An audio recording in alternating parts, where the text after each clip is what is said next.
तिलावत कुरान पाक कारी मोहम्मद नौमान सैफ़ी की खूबसूरत आवाज़ में। अऊज़ु बिल्लाहि मिनश शैतानिर रजीम।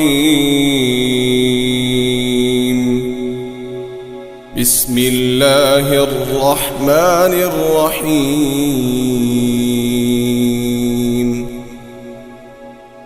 अम्मा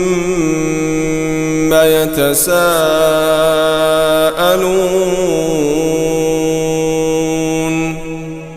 अनिन नबइल अज़ीम अल्लज़ी हुम फ़ीहि मुख्तलिफ़ून।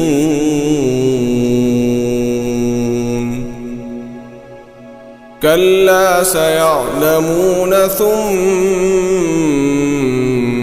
कल्ला सयअलमून अलम नजअलिल अर्द मिहादा वल्जिबाल औतादा वखलक़नाकुम अज़वाजा वजअलना नौमकुम सुबाता वजअलना अल-लैल लिबासा वजअलना النهار معاشا وبنينا فوقكم سبعا شدادا وجعلنا سراجا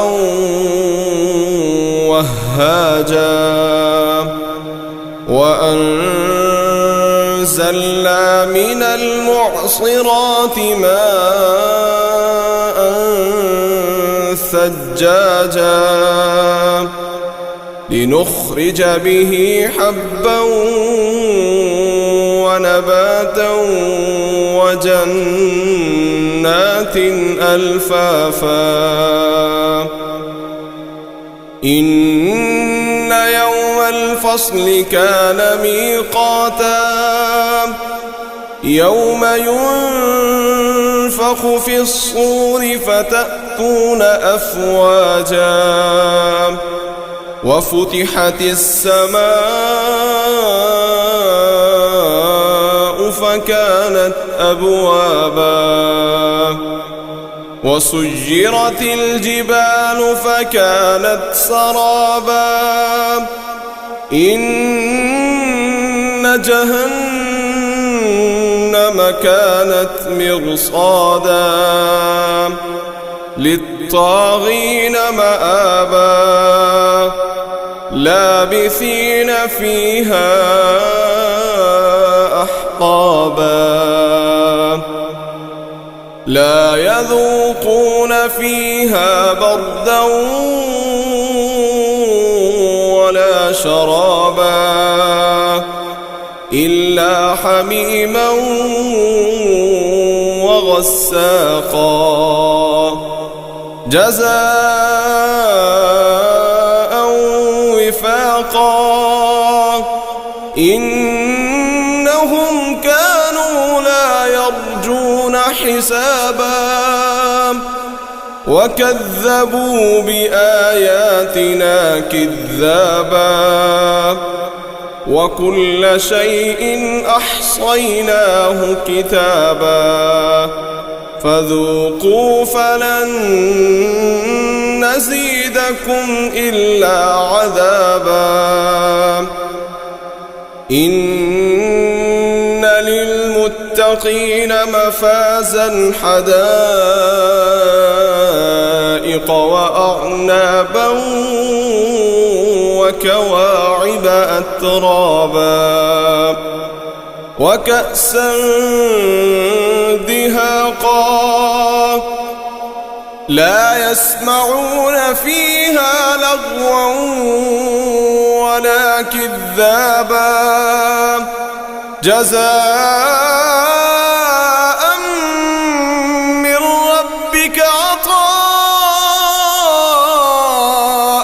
حسابا رب السماوات والأرض وما بينهما الرحمن لا يملكون منه خطابا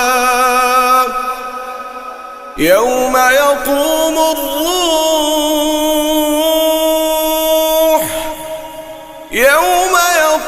الروح والملائكة صفا لا يتكلمون إلا من